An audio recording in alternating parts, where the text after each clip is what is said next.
하나님 말씀 함께 보겠습니다. 하나님 말씀 마태복음 10장 24절에서 34절의 말씀입니다. 하나님 말씀 마태복음 10장 24절에서 33절까지 귀하신 하나님의 말씀을 귀 기울여 들어주시기 바랍니다. 제자가 그 선생보다 또는 종이 그 상전보다 높지 못하나니 제자가 그 선생 같고 종이 그 상전 같으면 조카도다. 집 주인을 바알세불이라 하였거든 하물며 그 집 사람들이랴. 그런즉 그들을 두려워하지 말라. 감추인 것이 드러나지 않을 것이 없고 숨은 것이 알려지지 않을 것이 없느니라. 내가 너희에게 어두운 데서 이르는 것을 광명한 데서 말하며 너희가 귓속말로 듣는 것을 집 위에서 전파하라. 몸은 죽여도 영혼은 능히 죽이지 못하는 자들을 두려워하지 말고 오직 몸과 영혼을 능히 지옥에 멸하실 수 있는 이를 두려워하라. 참새 2마리가 한 아사리온에 팔리지 않느냐. 그러나 너희 아버지께서 허락하지 아니하시면 그 하나도 땅에 떨어지지 아니하리라. 너희에게는 머리털까지 다 세신 바 되었나니 두려워하지 말라. 너희는 많은 참새보다 귀하니라. 누구든지 사람 앞에서 나를 시인하면 나도 하늘에 계신 내 아버지 앞에서 그를 시인할 것이요 누구든지 사람 앞에서 나를 부인하면 나도 하늘에 계신 내 아버지 앞에서 그를 부인하리라. 아멘. 우리가 계속해서 마태복음 10장을 함께 살펴보고 있습니다. 이 마태복음 10장 전반부에는 예수님께서 12 제자들을 이제 세우고 그들을 말씀을 전파할 수 있는, 전파하도록 파송하는 그 과정에서 일을 하는 거죠. 주님의 일을 감당함에 있어서 어떤 마음 가세를 가지고 그리고 올바른 믿음의 태도와 자세에 대한 로 나가야 되는 것인가 라는 것을 주님께서는 제자들에게 지금 가르치고 있습니다.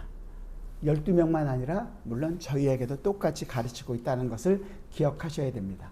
그래서 오늘 우리가 배울 말씀에서는 하나님의 사람들, 그 예수님의 부르심을 받은 제자들이 어떻게 주의 일을, 주님께서 하라고 하신 일을 감당함에 있어서 받게 되는 즐겁고 기쁜 일이 아니라 반대로 고난과 핍박에 대해서 어떻게 하라고 지금 나와 있습니다.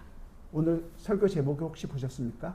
그런 일이 있을 때 뭐 하라고요? 두려워하지 말라는 것이 이 전체 예수님께서 제자들에게 얘기하고 있는 포인트 중에 하나입니다. 우리가 성도가 있어서 고난과 핍박을 받게 되면 이것을 어떻게 받아들이고 어떻게 대처해야 되는 그 가르침의 말씀을 지금 예수님께서 하고 계신 것입니다. 여러분들은, 성도들은 하나님께서 택하셨습니다. 그리고 예수님께서 지금 제자들을 택한 것처럼 우리도 택해서 하나님의 일꾼으로 불러주셨습니다. 그건 분명히 기쁜 일이고 정말로 감사한 것이고 그것보다 더 큰 복은 없을 것입니다. 그러나 그런 우리가 처해 있는 상황과 이 상태는 그렇게 녹록한 상태는 아닙니다. 고난과 핍박을 각오해야 하는, 어떻게 보면 어려운 길을 눈앞에 있는 것, 그런 상태에 있습니다. 왜냐하면 성경도 믿는 우리가 서해 있는 상황이 세상에 속해 있지 않고 우리를 어디에 속해 있다고 그래요? 하늘에 속해 있다고 얘기하고 예수 그리스도 안에 속해 있다고 얘기하잖아요. 예수님께서도 분명히 요한복음 15장에서도 15장 19절에서 너희는 세상에 속한 자가 아니요 도리어 내가 너희를 세상에서 택하였기 때문에 세상이 너희를 미워하느니라 이렇게 얘기하거든요. 그렇기 때문에 믿지 않는 세상 사람들은 본능적으로 믿는 저희 같은 성도들을 미워하고 싫어하게 되어 있습니다. 성경적인 관점에서 보자면 세상 사람들은 세상에 속해 있고 세상을 사랑합니다. 그런데요, 저희는요, 세상에 속해 있지 않죠. 예수 그리스도에 속해 있기 때문에 세상을 저희는 사랑하지 않습니다. 더욱이 믿는 성도들은 세상 사람들을 향해서 뭐라고 얘기해요? 너희들은 우리도 역시 죄인이었고 너희들은 지금 죄인입니다. 회개하고 예수님 구주를 영접하지 않으면 안 됩니다. 심판이 임할 것입니다. 라고 얘기하는데 좋아할 사람이 있을까요? 너 죄인이다, 너 잘못했다 얘기하는 걸 좋아할 사람은 아마 아무도 없을 것입니다. 그런데 그걸 좋아하고 네 맞습니다, 죄인입니다, 그러고 여기 앉아 계신 여러분들은 정말 복이 있는 거죠.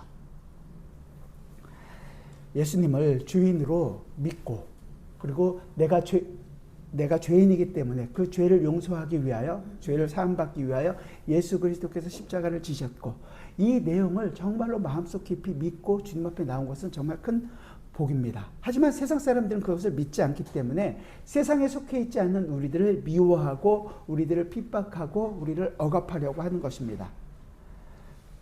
자신들을 죄인이라고 이야기하고 자신들에게 향해서 회개를 선포하는 이 믿는 우리들이 미울 수밖에 없는 거죠. 너무 어쩌면 당연한 일일 것입니다.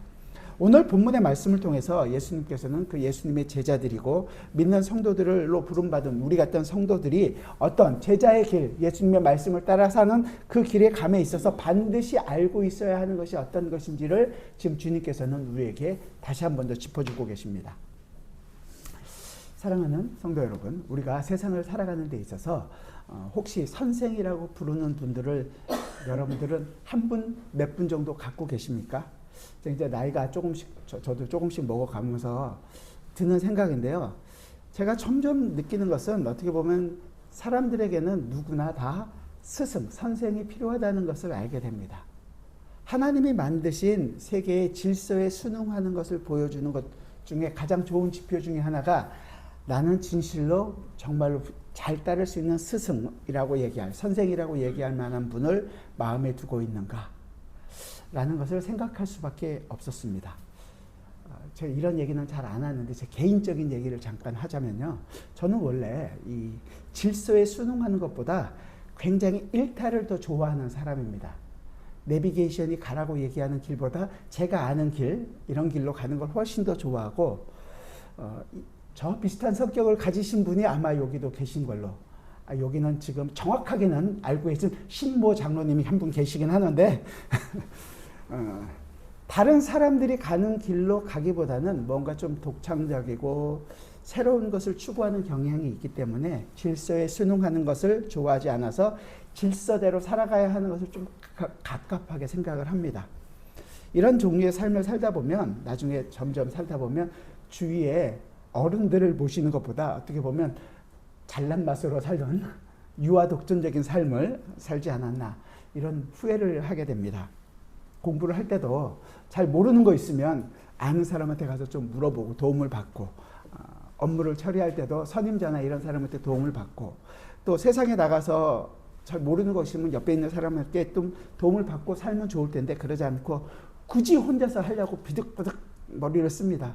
안 되면 안 되다 보지 그리고 포기를 하는 경우들이 있는 걸 보면 스승 없이 혼자서 그냥 살려고 했던 것 때문에 굉장히 많은 상처도 있고 아픔도 경험하고 더 어렵게 인생을 살아가고 있지 않나 싶습니다.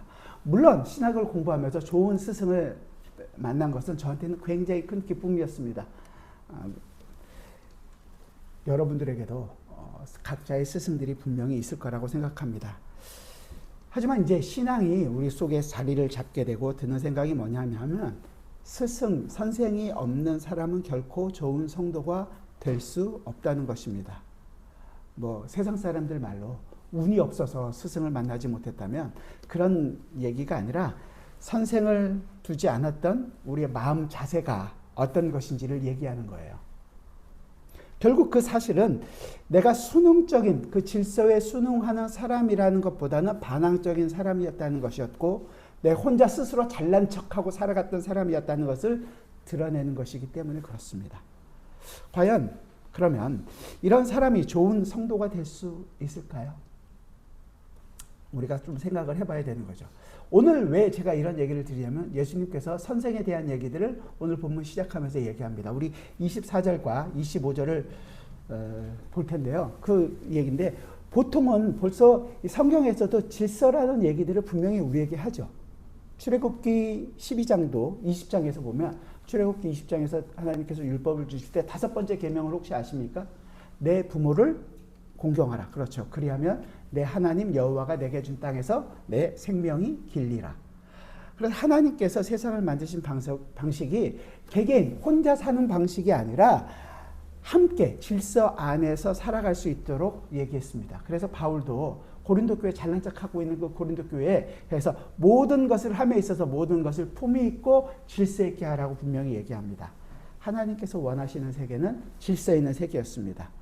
물고기에게는 물에서 살 수 있도록.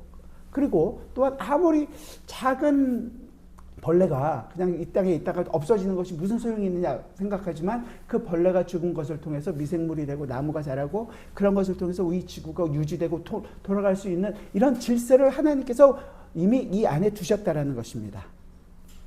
그래서 여기에는 다른 이에게 무엇을 배우려 하지 않은 사람이 혼자서 잘난 척하고 사는 사람이 설 수 있는 자리는 없다라는 것이죠. 남을 가르쳐만 하고 다른 이에게서 배우려 하지 않는 사람은 어떻게 보면 좋은 성도가 될 수가 없습니다. 그래서 좋은 성도인 사람들의 성도는 어떤 반드시 스승이 있어야 됩니다. 그것이 교회에서 어른이 되었건 아니면 장로님이 되었건 목회자가 되었건 아니면 주위에 있는 무슨 같은 생활하고 있는 사람이 되었건 간에 누구나에게 다 선생이 필요하고 선생이 있어야 합니다. 선생이 있다는 것은 내가 못났다는 것을 보이는 것이 아니라 모든 면에 있어 내가 배워나가야 한다는 낮은 자의 자세를 계속 갖추고 있다는 것이고 이것은 신앙생활에 있어서도 더욱 그래야 하기 때문에 사실은 이 부분은 굉장히 중요합니다. 그래서 이제는 저는 유아 독존적인 그런 삶을 살지 않고 저에게는 좋은 스승님, 여기 앞에도 계시잖아요. 우리 신 목사님도 계시고 물론 저에게 저 많은 영향을 줬던 한성윤 목사님도 계시고 또 그분들이 계속해서 따라왔던 신앙의 많은 선배들이 우리에게는 있습니다. 그 선배들을 따라가는 것이 정말로 좋은 성도의 모습이라고 생각합니다. 좀 전에 얘기 드렸던 이 제5계명 있잖아요. 5계명에서 내 부모를 공경하라 이 내용을 하이델베르그 요리문답에서 이렇게 설명을 합니다. 제5계명에서 하나님께서 원하시는 것이 무엇입니까? 라고 얘기하고 답으로 나의 부모님 그리고 그 위에 있는 모든 권위, 부모님만 아니라 내 머리 위에 있는 모든 권위에 모든 공경과 사랑과 신실함을 나타내고 그들을 사랑하고 신실하게 나타내고 그들의 모든 좋은 가르침과 징계에 대한 합당히 순종하며 또한 그들의 약점과 부족에 대해서도 인내해야 합니다. 그 선생들이 부족한 부분이 분명히 있지만 거기에 대해서 어떻게 하라고요? 인내해야 한다고 분명히 가르치고 있습니다. 왜냐하면 그들의 손을 통해 우리를 다스리는 것이 하나님의 뜻이기 때문입니다. 그렇게 하이델베르그 요리문답은 가르치고 있습니다. 우리를 가르치는 선생들 중에서도 결점 없이 무결점한 사람이 없다라는 얘기예요. 그 결점이 있음에도 불구하고 그것을 인내하라는 것이죠. 그 결점과 함께 그를 존경하고 사랑하는 것입니다. 저 결점 때문에 나는 저 사람을 믿을 수 없어. 말을 안 들을 내가 아니라 그 결점 안에서 그를 사랑하고 존경하고 그와 함께 가라는 것입니다. 그래서 우리는 이 땅에 구현된 선생으로 우리 주변에 사람들이 있어야 하지만 그 선생들의 궁극적인 형태로서의 모습은 누구예요? 그들을 모두가 바라봤던 한 분, 예수 그리스도시요. 그분이 진정한 우리의 스승이 된다라는 것을 봐야 되는 것입니다. 예수님께서 진정한 스승으로 선생으로서의 모습을 우리에게 보여주는 본문이 24절 25절이거든요. 24절 25절 같이 한번 읽어봅시다. 같이 읽죠. 시작. 제자가 그 선생보다 또는 종이 그 상전보다 높지 못하나니 제자가 그 선생 같고 종이 그 상전 같으면 조카도다. 집 주인을 바알세불이라 하였거든 하물며 그 집 사람들이랴. 자, 주님께서 지금 제자들을 내보내시는 거예요. 파송하면서 일을 하라고 내보내시면서 그리고 이제 그들이 핍박을 받을 것을 미리 경고하면서 이 선생에 대한 얘기를 하고 계시는 거죠. 근데 주님의 말씀을 잘 읽어보면 이게 주님께서 지금 자신을 선생이라고 얘기하는 거잖아요. 그래 놓고서 이 자기를 따르는 것이 주님께서 가지고 계신 좋은 점을 본마다 따르라고 얘기하는 말씀이 사실은 아니에요. 선생은 내가 이랬으니 너희도 나를 따라 이런 사람이 되거라. 선생의 본을 쫓아서 내가 이렇게 잘했으니까 너희 이렇게 따라라. 이런 얘기가 아니라 25절 마지막에 뭐라 그래요? 집 주인을 바알세불이라 하였거든 하물며 그 집 사람들이랴. 그렇죠. 주님이 좋은 점을 배우라는 것이 아니라 예수님께서 선생인 내가 바알세불이라 불렸다. 그러니까 너희는 어떻게 하는 거예요? 너희도 똑같이 바알세불이라고 불리게 될 것이다. 그러니까 이런 상황에서 지금 얘기를 해주고 있는 거예요. 우리가 얼마 전에 읽었던 9장 맨 마지막에서 예수님께서 유대인들이 예수님을 뭐라 그랬어요? 귀신의 왕 바알세불이라고 불렸다. 그러니까 그렇게 불리게 되었다. 그러니까 너희도 그 정도로 불리게 될 것이다. 이렇게 지금 이야기해 주고 있는 것입니다. 그렇다면 주님께서 너희는 선생인 나를 따르라고 얘기하는 것은 어떤 영역에서 무엇 때문에 이렇게 얘기하고 있는지 분명히 감이 오는 거죠. 그들이 지금 예수님을 따라 살게 되면, 예수님 말씀을 따라서 나가서 살게 되면 예수님을 따라서 예수님처럼 오해받고 상처받고 고통받고 어려운 상황에 처하게 될 것이다 라는 것을 지금 얘기해 주고 있는 것입니다. 우리도 비슷하잖아요. 주님의 제자로서 이 땅에 살아간다는 것은 다 오해를 당하게 되고 사람들에게는 어떻게 돼요? 외면을 받게 되고 어려운 상황 가운데 빠지게도 되고 이런 일들이 계속 이어지게 됩니다. 이런 속에서 주님께서 내가 바알세불이라고 불렸으니까 너희가 내 제자라면 그 정도 당하는 것은 마땅하지 않겠니? 너희도 똑같이 이 일을 당하게 될 것이다 라고 지금 얘기하고 있는 것입니다. 여러분 모두도 여러분이 의도하지는 않았지만 사람들로부터 오해받으신 적들이 분명히 있을 것입니다. 나는 선한 의도로 말했는데 사람들에게는 분통이 터지는 일을 당하게 될 때 여러분들은 어떤 생각이 드십니까? 나를 오해한 사람들 뒤에 가서 뒤통수를 한 대 탁 똑같은 방식으로 보복을 해주고 싶은 마음이 들 때가 많지 않습니까? 주님께서 제자가 그 선생 같고 종이 그 상전 같으면 족하다라고 얘기했을 때 내가 바알세불이라고 하지 않았습니까? 너희도 그렇게 얘기할 것이다. 예수님은 하나님이세요. 하나님의 아들로 이 땅에 오셨어요. 그냥 오신 것도 아니고 우리를 구원하시기 위하여 인간이 되신 분이십니다. 그런데 주님이 받으신 오해를 생각해 보세요. 주님을 뭐라고 불렀다고요? 귀신의 왕이래요. 하나님이세요. 하나님인데 귀신의 왕 바알세불이라고 불렸어요. 이보다 더 큰 오해가 어디 있겠습니까? 우주상에 이보다 더 큰 오해가 존재는 할까요? 그리고 그 결과가 어떻습니까? 십자가였습니다. 결국은 뭐예요? 이 십자가라는 것은. 십자가가 갖고 있는 의미가 뭡니까? 저주의 상징이요. 많은 사람들의 오해로 말미암아 저 십자가에 못 박아라 죽인 오해의 형태가 아니었습니까? 사람들이 이 하나님의 의도를 어느 만큼 곡해할 수 있는지, 어느 만큼 오해할 수 있는지, 얼마만큼 뒤틀어서 자기 마음대로 할 수 있는지를 보여주는 것이 바로 십자가였습니다. 하나님께서는 사람을 구원하기 위해 아들을 보내셨는데 사람들은 그 아들을 신성 모독자로 몰아서 십자가에 달아 죽였습니다. 오해에 있어서 우리 주님보다 어떻게 보면 더 큰 오해를 받은 사람은 없었을 것입니다. 그렇기 때문에 주님께서는 제자들인 우리가 세상에 나가서 살게 될 때 만나게 되는, 특히 지금 제자들이 만나게 될 사람들은 누구냐 하면 이스라엘 민족, 한마디로 얘기하면 언약 백성들이에요. 그 언약 백성들이라는 것을 생각한다면 세상뿐만이 아니라 우리 교회 안에서조차도 이 오해와 상처와 고통의 어려움이 분명히 있을 것이라는 것을 분명히 얘기해 주는 것입니다. 내가 선생인데도 불구하고 너희 선생으로서 그렇게 당했으니까 너희도 이런 일을 당하게 됐다. 억울하게 생각하지 말고 그 선생과 같은 길을 걸어가게 될 것이니까 기쁘게 여겨라. 이 얘기를 지금 하고 있는 것입니다. 주님께서 십자가에서 달리실 때 무슨 한마디 변명을 하셨습니까? 변명하지 않으셨습니다. 주님은 많은 사람과 오해와 억측과 그 채찍질 앞에서 입을 다무셨습니다. 그런데 우리는요, 조금만 억울하면요, 벌떡 일어나는 게 우리입니다. 그런데 지금 얘기하시는 것은 그 억울한 일을 당할 때 어떻게 하라고요? 말하지 말라는 거예요. 변명하지 말라는 것입니다.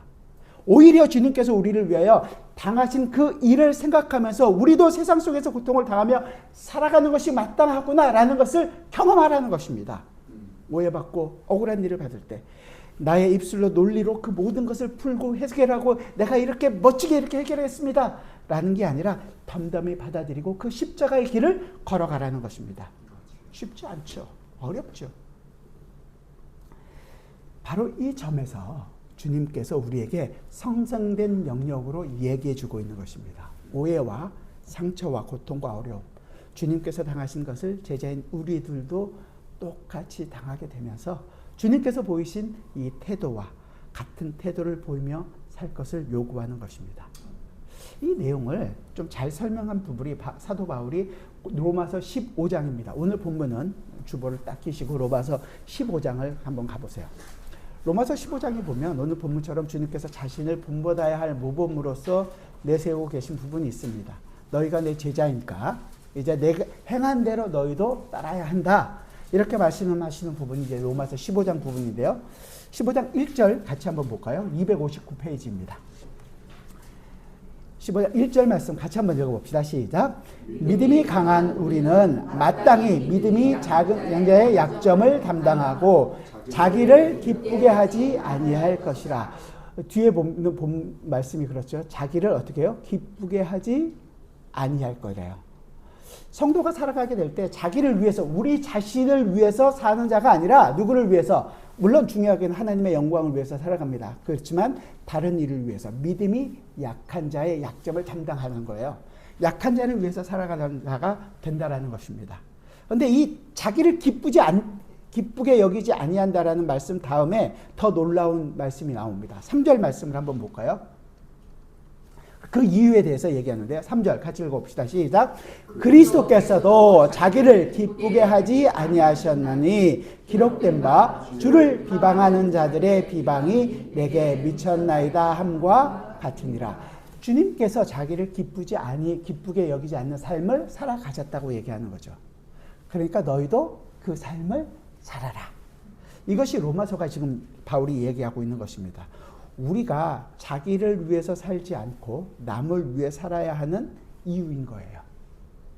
그리고 로마서는 그리스도께서 남을 위해서 사셨던 것처럼 자기를 기쁘게 하는 삶을 살지 않으셨다는 것을 어떻게 표현하느냐 하면 뒤에 자주 이제 사도 바울이 자주 인용하는 시편 69편 9절의 말씀을 인용하면서 기록된 바 주를 비방하는 자의 비방이 내게 미쳤나이다 함과 같으니라. 많은 비방과 멸시와 오해를 받으셨다는 얘기인 거죠.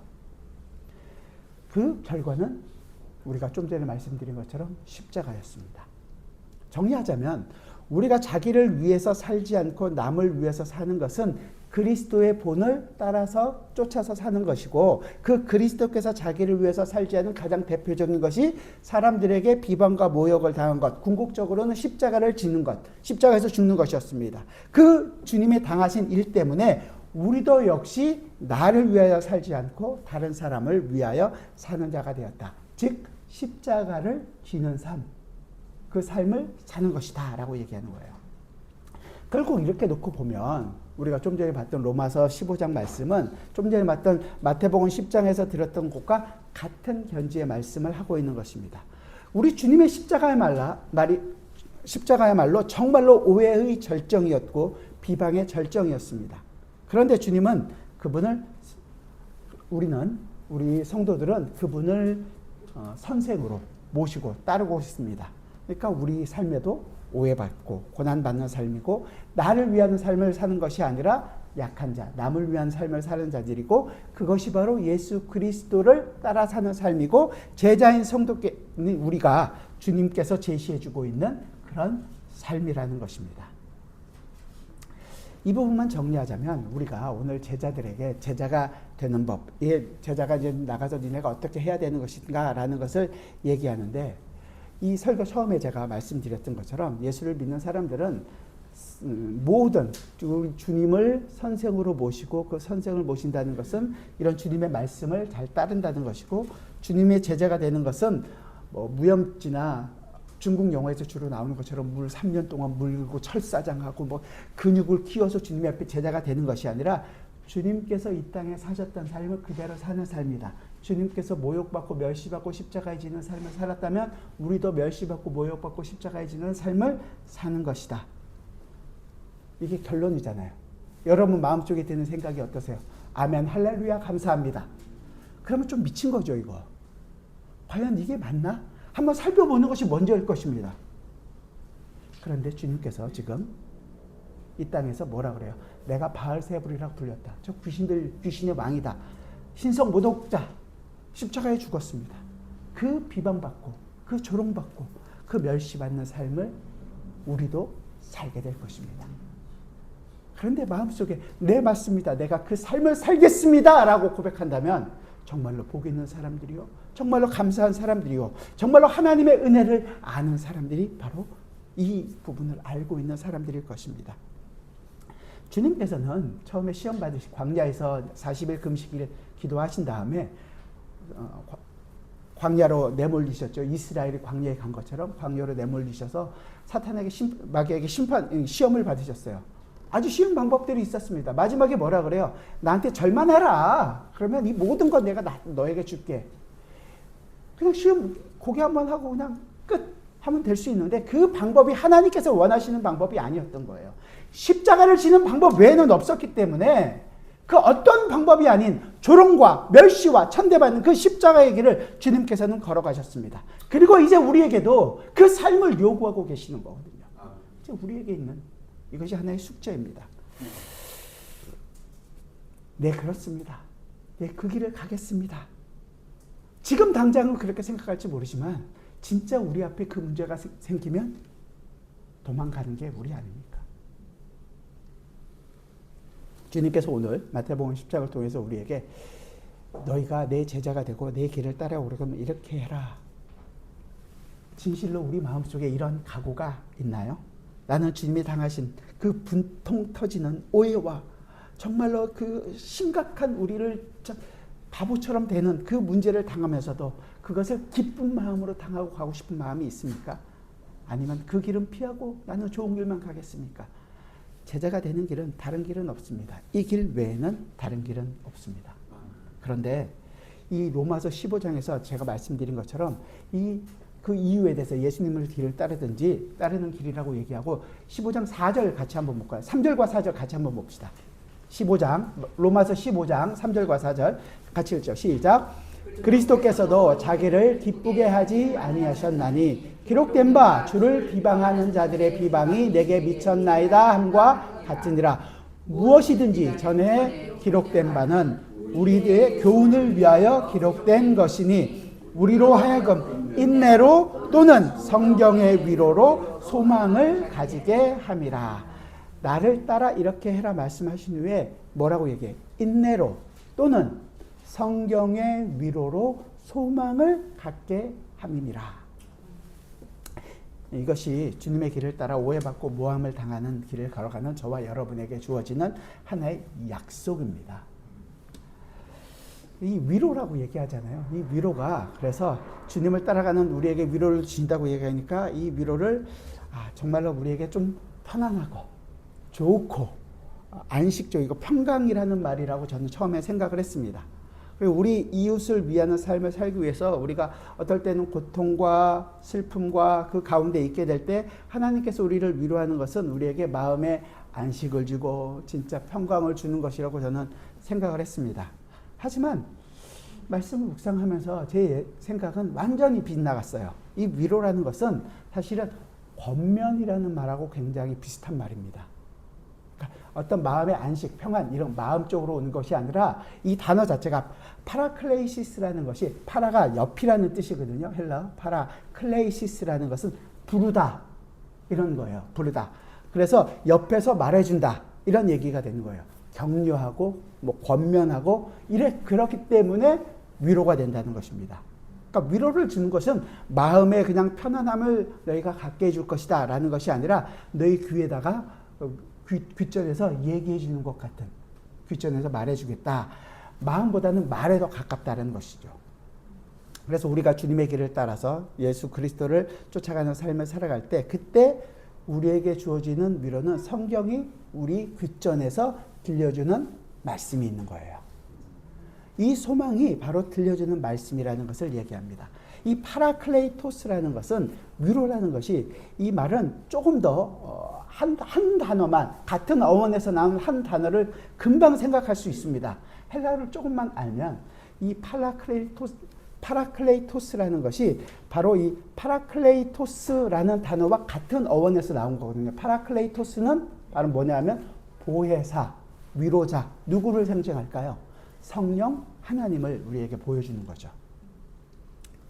조금 전에 이 단어 우리 옆에서 얘기한다. 파라클레이시스가 파라클레이토스와 이 같은 어원에서 나왔기 때문에 옆에서 얘기한다라는 것이 우리가 주님의 길을 따라 살아갈 때 우리가 가는 길에서 있어서 정말로 힘든 일이 아닌 것, 극기 막 참아야 되는 것이 아닌 것이 내가 주님의 길을 따라 하기 위해서 애쓰고 힘쓰고 노력하는 것을 내가 해서 만들어가는 것이 아니라는 거예요. 지난주 설교에서 말씀드렸잖아요. 지난주에 20절에서 뭐라 그러죠? 마태복음 10장 20절에서 말하는 이는 너희가 아니라 어떻게 해요? 너희 속에 말씀하시는 이 곧 너희 아버지의 성령이시니라. 성령이 우리에게 말씀하게 하신다고 얘기하잖아요. 이 파라클레이토스 옆에서 말씀하시는 분이라는 거예요. 우리가 오해를 받을 때, 억지 때문에 괴로울 때, 그래서 우리의 선생 되신 주님께서 귀신의 왕이다 라는 소리를 들었던 그 하나님의 아들처럼 우리도 그 선생님처럼 모험을 받게 될 때 그것을 감수하고 듣고 주님처럼 따르면 그때 어떻게 우리 스스로 변명하는 것이 아니라 옆에서 이야기하고 계시는 분이 계신다. 누구? 파라클레이토스, 바로 성령 하나님이 계시다라는 것을 우리에게 얘기해 주고 있는 것입니다. 따라서 우리는 주의 길을 걸어갈 때 오해받을 수 있고요. 억측받을 수 있는 길을 걸어갈 때 다른 것을 기대하는 것이 아니라 세상에서 고초당할 때 내 귓전에서 들려주는 말씀, 뭐예요? 성령 하나님께서 여러분들에게 해주시는 그 위로의 말씀을 들어야 하는 것이고 그 말씀 때문에 우리는 힘을 내는 것이고 그 말씀이 변함없이 성도들을 지킬 것이기 때문에 우리는 이 길을 걸어가는 것입니다. 압니다. 분통이 터지죠. 내가 가지고 있는 지식, 내가 가지고 있는 실력, 내가 가지고 있는 힘, 이 모든 것을 동원해서 저 모든 것을 박살내버리고 싶죠. 예수님이 힘이 없어서 십자가를 지셨나요? 능력이 없어서 거기서 죽으셨나요? 그게 아니었거든요. 그 방법밖에 없었기 때문에 그렇거든요. 우리에게도 그 자리가 있을 것입니다. 그때 내 힘이 아니라 하나님, 성령 하나님께서 우리에게 들려주시는 이 말씀을 붙드십시오. 그리고 그 안에서 진정한 위로와 평안, 진정한 내가 하나님의 백성으로서 이 길을 걸어가고 있다는 그 기쁨을 누려가야 할 것입니다. 그러면 오늘 본문 마태복음 10장 본문에서 주님이 제자들에게 그 뒤에 가서 얘기하네. 그것을 이해했다면 이제 왜 참새 2마리가 한 아사리온에 팔리는지 그 이야기가 어떤 의미인지를 알게 됩니다. 29절 말씀 같이 한번 볼까요? 본문 29절 같이 읽죠. 시작. 참새 2마리가 한 아사리온에 팔리지 않느냐. 그러나 너희 아버지께서 허락하지 아니하시면 그 하나도 땅에 떨어지지 아니하리라. 이 얘기는 사실은 예수님께서 그냥 독자적으로 얘기하고 있는 것이 아니라 구약에 있는 한 사건을 생각하시고 얘기하고 계시는 거예요. 아모스에 있는 말씀인데요. 아모스 3장에 있는 말씀인데 찾지 마시고요. 제가 읽어드릴게요. 3장 5절부터 7절의 말씀입니다. 덫을 땅에 놓지 않았는데 새가 어찌 거기 치이겠으며 잡힌 것이 없는데 젖이 어찌 땅에서 튀겠느냐. 성읍에서 나팔이 울리는데 백성이 어찌 두려워하지 아니하겠으며 여호와의 행하심이 없는데 재앙이 어찌 성읍에 임하겠느냐. 주 여호와께서는 자기의 비밀을 그종 선지자들에게 보이지 아니하시고는 결코 행하심이 없으리라. 지금 이스라엘, 아모스를 통해서 이스라엘의 심판을 받게 됐는데 그 심판이 어찌해서 일어나느냐. 하나님께서 허락하지 않으시면 이 땅에 하나도 그 심판이 일어나지 않는다라는 것을 얘기해 주는 거예요. 그 얘기는 뭐냐면 하나님께서 허락하지 않으면 참새 한 마리도 땅에 떨어지지 않는다. 그러니까 참새 한 마리가 땅에 떨어진다는 것, 덫에 걸린다는 것을 얘기하는 거거든요. 그러니까 땅에 떨어지는 것은 분명히 무슨 일 때문인 거예요. 하나님께서 허락하셨다. 심판이 있는 것은 하나님의 심판이 분명히 있기 때문이다라는 것을 얘기해 주는 거예요. 그런데 마태복음 뒤에서 뭐라 그래요? 그러나 너희 아버지께서 허락하지 아니하시면 그 하나도 땅에 떨어지지 아니하리라. 하나님께서 허락하지 아니하시는 일들은 일어나지 않는다는 것을 얘기해 주고 있는 거예요. 이 모든 것을 누가 판단하시겠다는 거예요? 하나님께서 판단하시고 하나님께서 그 일들을 이루어 가시겠다는 것입니다. 오해와 억측과 억울한 심판은 그러니까 있을 수 없다라는 것을 얘기해 주는 거죠. 성도들은 분명히 주님처럼 오해받는 삶 살아갈 수 있지만 참새보다 우리가 더 귀하다고 얘기하잖아요. 그래서 그 일들이 하나님의 뜻 안에서 이루어지고 있다는 것을 우리는 알게 됩니다. 그리고 그렇기 때문에 마지막에 31절에서 뭐라고 얘기하냐면 두려워하지 말라. 너희는 많은 참새보다 귀하니라. 그들보다 우리를 귀하게 여기신다는 거예요. 나중에 이제 우리가 볼 수 있겠지만 누가복음 18장에 불의한 재판관, 청지기에 대한 재판관 비유에 나오는데 하나님은 이 불의한 재판관처럼 불의하지 않으신 분이라는 것을 알게 되는 거죠. 우리 아버지께서는 자기 백성들을 위해서 의로운 심판을 행하시는 분이십니다. 우리가 오해받고 억측받고 이런 삶을 살아가는 성도의 삶은 그걸로 끝나는 것이 아니라는 거예요. 반드시 하나님께서 우리를 회복시켜 주실 때가 있다는 거죠. 예수 그리스도의 십자가가 십자가의 죽음으로 끝나고 그냥 무덤이 있고 있는 것이 아니라 부활하셨고 승천하셨고 하나님께서는 하나님 우편에 지금 앉아서 모든 세계를 다스리고 계시는 분이 바로 우리의 주 예수 그리스도이십니다. 그렇게 우리가 눈물 흘리고 억울함 때문에 고통당하고 있는 과정 속에서도 우리의 눈물을 씻기시고 우리를 그 고초로부터 회복시켜 주실 날이 반드시 올 것이라는 것을 얘기해 주고 있어요. 그러니까 그렇기 때문에 두려워하지 말라는 거예요. 이해가 되셨습니까? 그 상황을 없애주는 것이 아니라 그 상황 속에서 우리에게 일어날 일, 그 본향을 우리가 바라보고 있기 때문에 우리는 이 모든 상황에서 두려워하지 않고 이 길을 걸어갈 수 있는 사람들이 되었다는 것입니다. 마지막 32절과 우리 33절 본문을 같이 봅시다. 32절, 33절 같이 읽어보죠. 시작. 누구든지 사람 앞에서 나를 시인하면 나도 하늘에 계신 내 아버지 앞에서 그를 시인할 것이요 누구든지 사람 앞에서 나를 부인하면 나도 하늘에 계신 내 아버지 앞에서 그를 부인하리라. 1차적으로 이 말씀은 어떠한 상황에서도 예수님을 부인하는 삶을 살아가서는 안 된다라는 의미를 가지고 있습니다. 믿는 성도들은 사실은 세상의 삶에서 끊임없이 예수를 믿는 믿음에 대해서 타협하고 싶은 마음이 굉장히 많죠. 그런 유혹과 그런 시험들이 우리 앞에 있습니다. 우리는 우리의 힘과 능력과 지혜를 의지하여 이 세상에서 그래도 내 이름 석자 딱 내보이고 싶은 마음들이 있습니다. 이게 유혹이고 시험입니다. 우리 자신을 의지하지 않고 이러한 유혹과 시험을 이겨낼 수 있도록 겸손히 하나님의 은혜의 도우심을 구하는 사람들이 우리는 되어야 합니다. 한 발 더 나가서 이 말씀은 아주 좋은 모든 것이 이 땅에서부터 나오는 것이 아니라 우리에게서 나오는 것이 아니라 예수 그리스도에게서부터 나온다는 것을 우리에게 주어주고 있는 말씀입니다. 우리는 본래 죄인이기 때문에 하나님께서 주시는 가장 좋은 것을 우리에게 주고 있음에도 불구하고 우리는 그 가장 좋은 것을 어떻게 써요? 우리 마음대로 사용합니다. 좋은 것을 우리 뜻대로 좋은 것대로 사용을 못합니다. 정확하게 얘기하면 우리가 죄인이기 때문에 하나님이 아무리 선하고 좋은 것을 선물로 주셔도 그 선물을 우리는 왜곡하고 그것을 악하게 우리 마음대로 바꾸어 버리는 정말로 악한 사람들이 바로 우리들입니다. 어떻게 하면 될까요? 어떻게 할 수 있는 방법이 있을까요? 방법은 하나밖에 없습니다. 내가 그리스도 안에, 그리스도가 내 안에 있어야만 되는 거죠. 그분을 우리가 나의 구세주요 주로 주인으로 모시고 시인하고 영접하는 방법밖에 없습니다. 그 주님이 나와 함께 계시고 내가 그 주님 안에서 살고 있다는 것을 항상 생각하고 살아가는 방법밖에 없습니다. 예수님은 하나님이시고 하나님의 아들과 하나님과 동등된 분이십니다. 그 하나님이 우리에게 가장 선한 것을 주고 계심에도 불구하고 그 예수 그리스도로부터 우리에게 주는 그 모든 지혜와 지식의 모든 것들이 그 안에 감추어져 있습니다. 사도 바울은 골로새서 2장에서 그러잖아요. 그 안에는 예수 그리스도 안에는 지혜와 지식의 모든 보화가 감추어져 있느니라. 우리가 잘해서 우리가 열심히 해서 우리가 무언가 정말로 충성되게 일해서 하나님의 보시기에 선할 때고 선하거나 의로울 때가 그래서 우리가 하나님의 백성들이 된 사람들이 아무도 없습니다. 하나님 마음에 들게 했던 적이 사실 하나라도 있나요, 우리가? 그 반대의 경우가 많죠.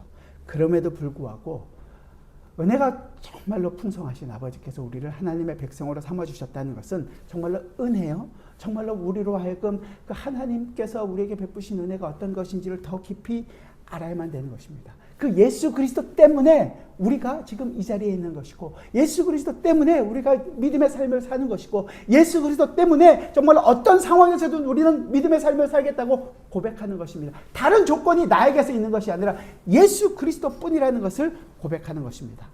그렇기 때문에 우리가 이 예수 그리스도 안에 거하는 것, 예수님이 우리 안에 거하는 것, 이것이 바로 하나님이 우리에게 주신 가장 큰 복이요, 가장 큰 선물입니다. 그래서 사도 바울은 마지막으로 이걸 한번 찾아봤으면 좋겠는데, 에베소서 3장인데요. 에베소 교회를 향해서 바울이 기도를 합니다. 그 기도의 내용이 이렇죠. 3장 17절부터 19절까지 같이 한번 읽어봅시다. 313페이지인데요. 에베소서 3장 17절부터 19절까지만 같이 봅시다. 같이 한번 천천히 읽겠습니다. 시작. 믿음으로 말미암아 그리스도께서 너희 마음에 계시게 하시옵고, 너희가 사랑 가운데서 뿌리가 박히고 터가 굳어져서 능히 모든 성도와 함께 지식에 넘치는 그리스도의 사랑을 알고 그 너비와 길이와 깊이가 어떠함을 깨달아 하나님의 모든 충만하신 것으로 너희에게 충만하게 하시기를 구하노라. 아멘. 우리 모두는 예수님 때문에 영원히 하나님의 백성, 하나님의 자녀로서 하나님이 주시는 것을 잃어버리지 않고 살아갈 수 있는 정말로 복된 존재들이 되었습니다. 그것이 어떤 내용인지, 그 너비와 길이와 높이와 깊이가 어떠한지 더 알게 해달라고. more him better. 더 많이 알게 해달라고. 우리 모든 인생을 다해서 그 주님을 더 알게 해달라고 우리는 기도하고 나아갈 수 있는 것입니다. 우리가 이 성찬에 참여하는 것도, 왜 우리 교회는 매달 이렇게 성찬을 하느냐, 의미가 어떤 것인지를 더 깊이 알고자 해요. 예수 그리스도가 내 안에, 내가 그리스도 안에 있는 내용이 어떤 것인지 이 성찬을 통하여 예수 그리스도께서 나를 위하여 찢기신 몸을 기억하고, 나를 위하여 흘리신 피를 기억하고, 그 예수 그리스도의 십자가를 기억하고, 나도 그 십자가에 죽고 또한 그 예수 그리스도의 부활에도 참여하여 그 부활의 기쁨을 내가 누리고 살아갈 수 있는 자라는 것을 알게 되는 것, 그것이 이 성찬을 하는 이유입니다.